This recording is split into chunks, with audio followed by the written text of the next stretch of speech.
Good morning, good afternoon, good evening, whatever time it is for you. Wherever you happen to be right now, this is episode number 17 of the Results Matter podcast.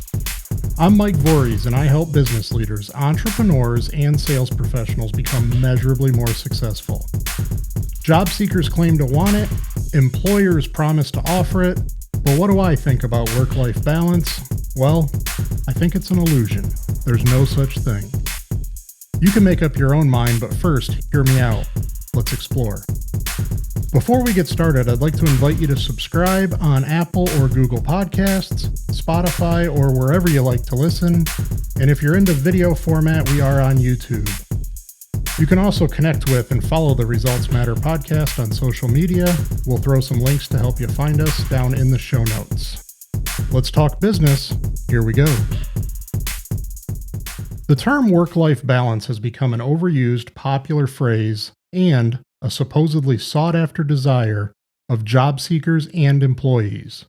On the other side, many employers now boast work-life balance as a proud offering and a benefit. Many employees and employers alike proclaim that the benefit of work-life balance is up there with health insurance and 401k, or maybe to some, it's even seen as more valuable. Maybe this is just something being said because it sounds like the right thing to say. Maybe we should dig a little deeper into this concept and see what's really going on. You know, it's pretty hard to fault someone for wanting to have enough time set aside for their family. Okay. It's ridiculous to think people should have to work 60, 70, or 80 hours a week. Okay. Who in their right mind would suggest all work and no play? With technology having become what it is, staying connected around the clock can't possibly be good for us. Okay, fair enough. So why then do I think that work-life balance concept is mostly BS, an illusion? And what do I suggest as an alternative? Great questions. You know, compartmentalizing work and life as two totally separate realms is in and of itself removing balance and harmony from one's life. I would argue that there's a better way. I believe a more fulfilling journey can be had by looking at the whole person and not separating the work person over here and the personal person over there. I tend to think work-life balance is a myth. Some are better at compartmentalizing these two areas of their life. Wait, what? Work is part of our life and life is part of our life? Interesting. Let's keep going. So as I was saying, some are better at compartmentalizing these two areas of their life. Maybe it's their personality, their circumstances, specific profession that makes it possible or makes it easier. But can anyone really separate their work life and their personal life?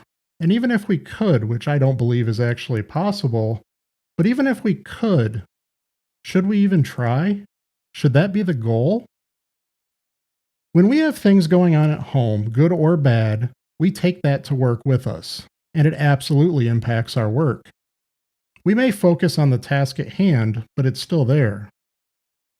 When there's stuff going on at work, good or bad, we take it home with us. We may set it aside when we're spending time with our families, but it's still there. If we're successful and we're fulfilled at work, it can benefit us in positive ways at home. Similarly, if we're successful and fulfilled at home, whatever that means for each of us, we're going to be a lot more valuable at work, which will make us more successful at work, which will continue the circle and make us more successful at home. Do you see how that works? If balance is really what we're after, then we need to understand that each person is only one person. We have only one life, and everything about us is part of it. Work-life balance, then, is a myth, or, said as a more catchy podcast episode title, it's an illusion. Look, we need to look at the whole person, whether we're talking about ourselves or in a business sense, our employees. This is why it would behoove business leaders to consider the whole person when looking at their employees. You know, the culture, the atmosphere, and conditions at work go home with our people when their shift is over. When our business becomes short-staffed, the additional workload, the longer hours, the pressure, the stress, all of that goes home at night with our people. Our people only have 168 hours in their week, just like us.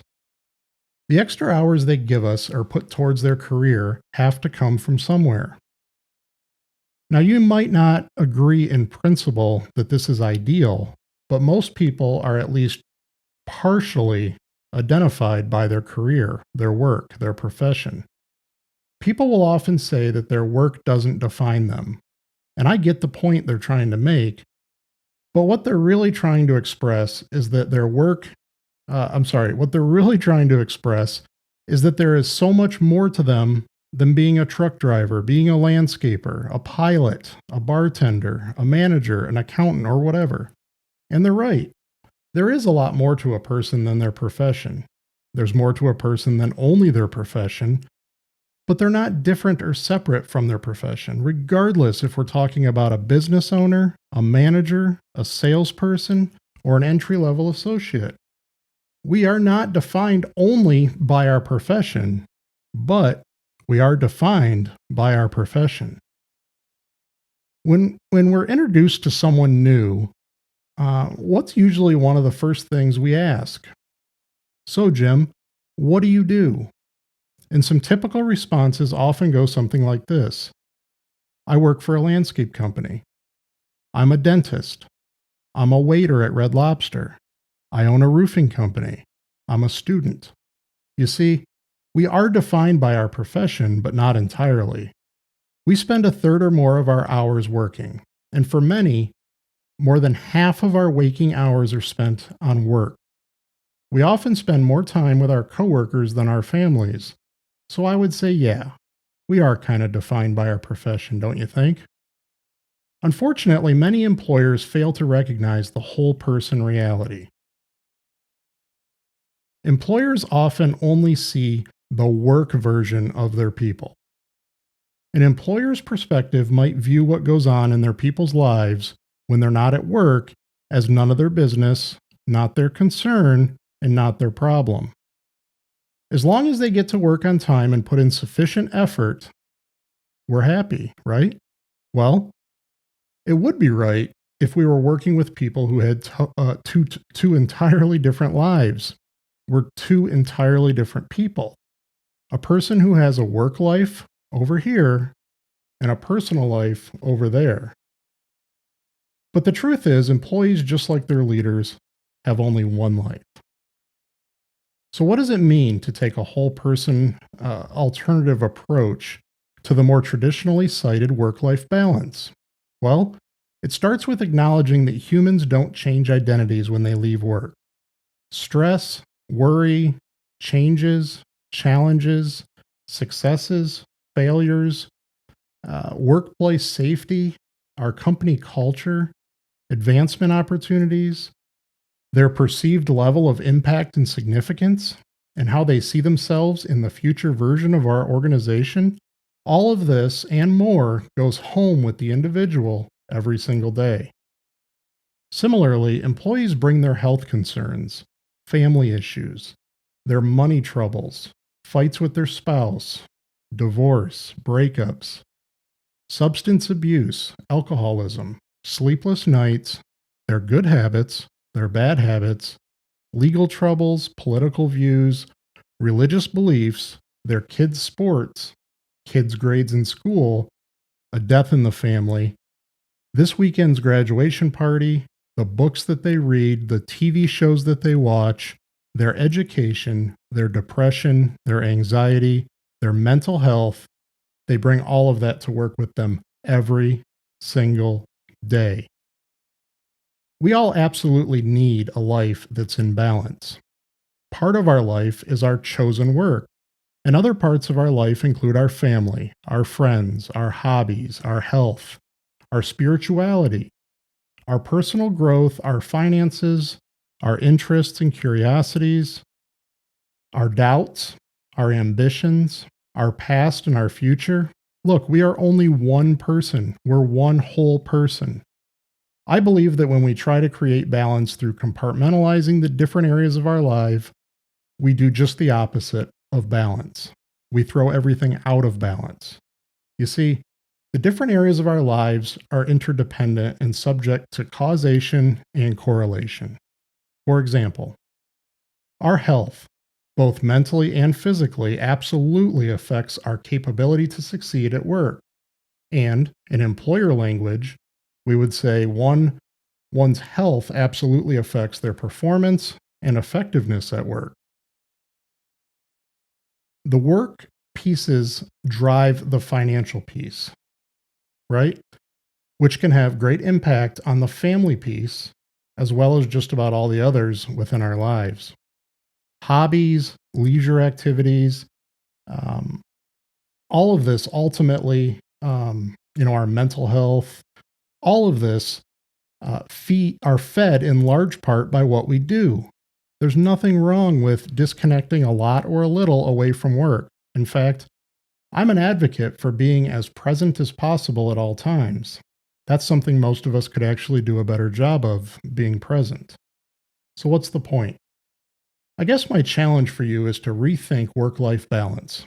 I challenge you to consider thinking about work-life balance with respect to the whole person, whether we're talking about you or your employees. Balance should be the goal, absolutely. But I suggest attempting balance through the different aspects of one's life, working in unison, not being compartmentalized and held separate from one another. The various areas of our life are interdependent, okay? There's causation, there's correlation. We don't have a choice, that's how it works. We can use this interdependence to our benefit to drive desirable results, or we can try to fight it and we'll lose. Remember, this interdependent and non-compartmentalized balance when you're building the life you want. You got to remember. And if you have employees, remember you're dealing with whole people who need to be well balanced to be successful and effective for themselves and for you. They want to be as effective and successful as they can possibly be. And when they are, that's a win-win, right? What do you think? Is balance achieved through the whole person approach as I'm suggesting? Or would folks be better off seeking balance through putting work over here and the rest of their life over there? If you're enjoying the podcast on YouTube, you can throw your thoughts and opinions down in the comments section. Go ahead and hit like and subscribe. Hit those buttons while you're at it. It would be a big help. If you're listening on Apple, Google, Spotify, or some other podcast platform, we'll put a link in the show notes so you can also comment with your opinion on this topic. I enjoy reading different perspectives and would really love to know your opinion on this topic. The Results Matter podcast is a production of Voorhees Business Solutions. If you're ready to take your business to the next level, check out voorheesbusiness.com for products, services, and solutions designed to give you and your business an unfair advantage. Sign up for email and stay in touch on social media. You'll find all these links in the show notes. Friends, thank you so much for joining me today for the Results Matter podcast.